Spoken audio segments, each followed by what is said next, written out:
Hey everyone, welcome to This Explainer. Today we're diving straight into the absolutely fascinating psychology of Shin.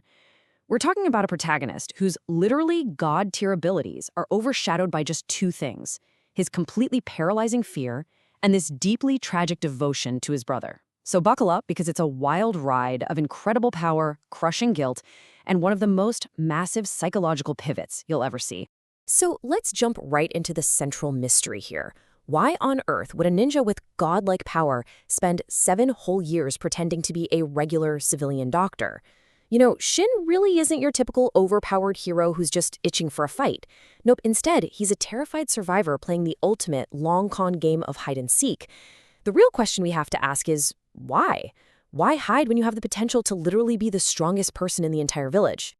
All right, Section 1, a genius in hiding, the illusion of weakness. To really get Shin, we first have to look at this massive glaring dissonance between the persona he shows the world and his terrifyingly real hidden potential. If you look at his everyday routine, he cleverly used his medical career to completely justify his physical conditioning. To anyone watching, his regular jogging and simple stretching, well, they were just ways a dedicated doctor maintained the stamina needed for long surgeries, right? But internally, the reality was drastically different. He was constantly running a technique he actually invented called chakra body enhancement. Plus, he was running intense, life-or-death mental combat simulations in his head every single day for years. Now, the actual source of all this potential was this mysterious system that granted him literally all the upgradable talents of the second Hokage, Senju Tobirama. It's an absolute cheat code. Yet, despite possessing this, Shin still felt incredibly, deeply vulnerable. It's fascinating. He had the innate talent of an absolute legend, but the mindset of cornered prey. So, behind closed doors, he was secretly building up just a staggering arsenal. He didn't just learn Tobirama's legendary space-time technique, the Flying Thunder God. No, he completely reverse-engineered it. He tweaked it so he could teleport up to 100 meters without even needing a mark. He easily mastered Shikotsu Forest Sage Mode. He invented a revitalization technique that could literally pull people back from the brink of death by repairing their nervous system, and he even mastered an absolute chakra-blocking prison jutsu called Heaven's Confinement. Which brings us to this incredibly massive number, 10,000. By totally surpassing Tobirama's own mastery of the Flying Thunder God and sealing jutsus, Shin earned 10,000 research points. And what did he do with them? He used them to permanently triple his already staggering innate talent. So yeah, he is quite literally a genius times 3.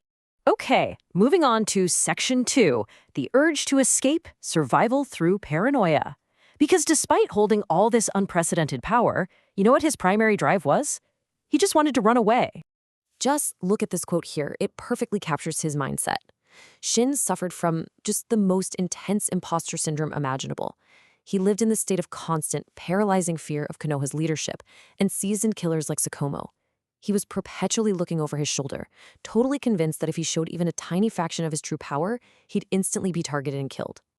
But he had one glaring, fatal flaw: zero actual combat experience. Shin was hyper-aware that a legendary jutsu, even one that lets you teleport instantly, is pretty much utterly useless if your reaction time or your battle instincts just aren't sharp enough to survive a real-world ambush. Deep down, he knew he was essentially a paper tiger. But hey, you can only run for so long, right?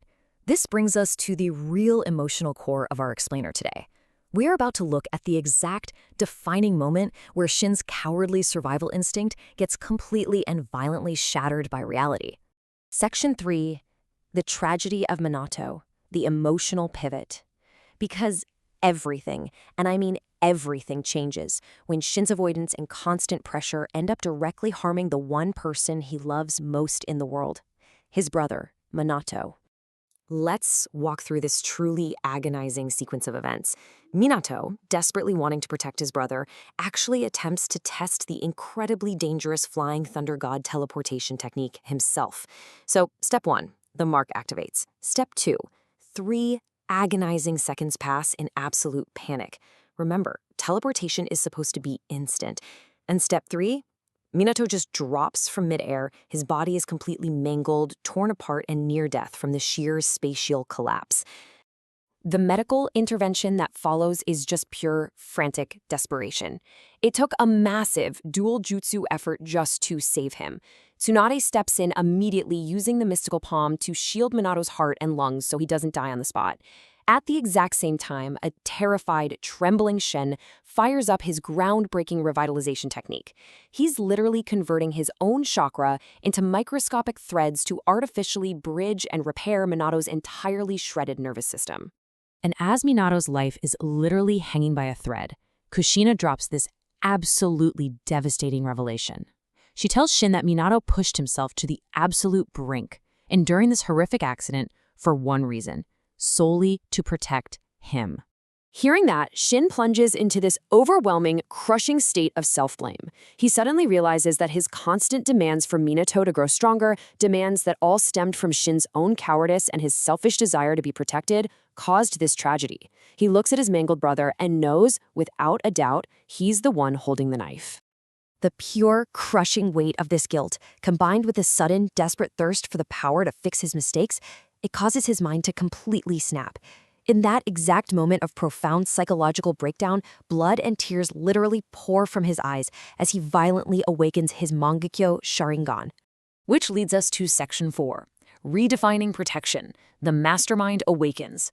You see, this trauma completely rewrote Shin's entire identity. In an instant, he transforms from a fleeing survivor into a ruthless, calculating protector.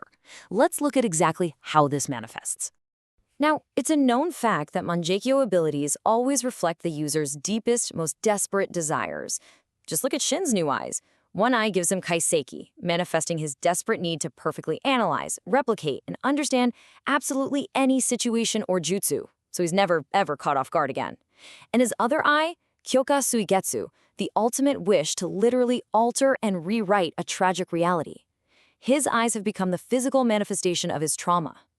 Armed with this insane new power, he immediately enacts a new master plan. He completely stops running and takes absolute, unyielding control. First, he forbids Minato from any dangerous training. Then, he forcefully restructures the training of everyone around him, designing these brutal, perfectly calculated regimens for Tsunade and others. But even more shocking, he turns his analytical eye on himself. He initiates terrifying self-experiments using Hashirama cells to forcefully kickstart his own cellular evolution. And he takes this to the absolute terrifying extreme. In a display of sheer madness, Shin discovers that a necklace belonging to the first Hokage is actually a highly volatile, mutated chakra fruit fragment. So what does he do? He grinds it up and drinks it. He then undergoes this excruciating multi-hour brain surgery performed by Orochimaru just to fuse this chaotic, godlike energy directly into his own nervous system. All of it just to ensure he's finally strong enough to shield his family. He even extends this intense, protective dominance right onto the world stage. During the war in the Land of Whirlpools, he sets up a massive, countrywide sensory network, using spiritual clones to gather intel. He actually manipulates the local leadership into letting him hoard Uzushio's massive wealth so his enemies can't touch it. And the kicker? To protect his people, he uses his reality-altering eye to publicly and effortlessly one-shot the immensely powerful Raikage-A, intimidating the entire world into backing off. When you look at this quote, it all clicks.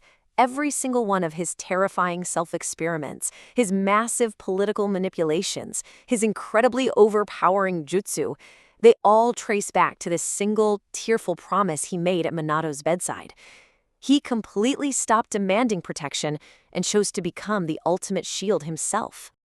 It really leaves us with a profound thought to wrap up this explainer today. Shin shows us, in the most visceral way, how a person's deepest, most ingrained cowardice can be instantly and violently overwritten by the crushing burden of love. So when running is no longer an option, what limits would you break to protect the ones you love? Thank you so much for joining me, and keep seeking to understand the incredible stories that shape us.